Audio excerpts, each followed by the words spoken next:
আসসালামু আলাইকুম ভিউয়ার্স, আমি শামীমা আক্তার স্বপ্না সিলেট থেকে বলছি। আশা করছি যে যেখান থেকে আমার ভিডিওটি দেখছেন সবাই আল্লাহর রহমতে ভালো আছেন, আমরা ভালো আছি। চলে এসেছি আরও একটি কুকিং ভিডিও নিয়ে, আর সেটি হচ্ছে মোস্ট ডিমান্ডিং একটা ভিডিও, যেটা হচ্ছে কালাভুনা। এটা আমার অনেক দিনের ইচ্ছা ছিল আমি কালাভুনা রান্না করব, বাট সাহস করতে পারছিলাম না কীরকম হবে না কীরকম না, যদি নষ্ট হয়ে যায় এতগুলা জিনিস নষ্ট করব কি না।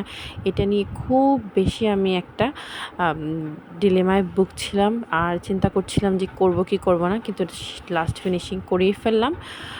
এই তো হচ্ছে আমার কালাভুনার প্রিপারেশন। আমি রাঁধুনি কালাভুনা যে মশলার প্যাকেট ছিল ওইটা নিয়েছি, ওইটার ডিরেকশন অনুযায়ী আমি চেষ্টা করেছি রান্না করার।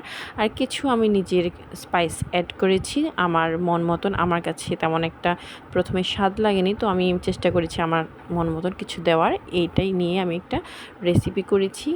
আর এখানে প্রথমে আমি গরুর মাংস নিয়ে নিয়েছি, দেন এখানে প্রায় 1 কেজির থেকে উপরেও ছিল গরুর মাংস মতো।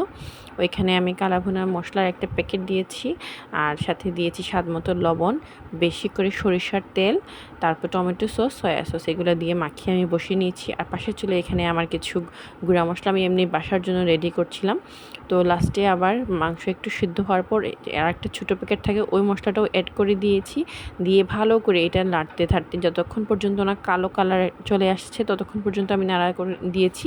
আর এখানে আমি কাঁচামরিচও আমার ইচ্ছা মতন অ্যাড করেছি। আমি আমার ইচ্ছা মতন এখানে 5 ফোড়ন আর জিরা গুঁড়ো বেশি করে অ্যাড করেছি, কারণ আমার কাছে টেস্টটা তেমন ভালো লাগেনি, এই জন্য। তারপর টেস্টটা একটু চেঞ্জ হয়েছে। পুরোপুরি কালাভুনা না হলেও মোটামুটি একটু হয়েছে। আমার ভিডিওটা কেমন হয়েছে অবশ্যই জানাবেন। এই তো আমি সার্ভ করছি, সার্ভ করে আমার হাজব্যান্ডকে দিচ্ছি। আমার ভিডিওটা কেমন হয়েছে অবশ্যই জানাবেন। আল্লাহ হাফেজ।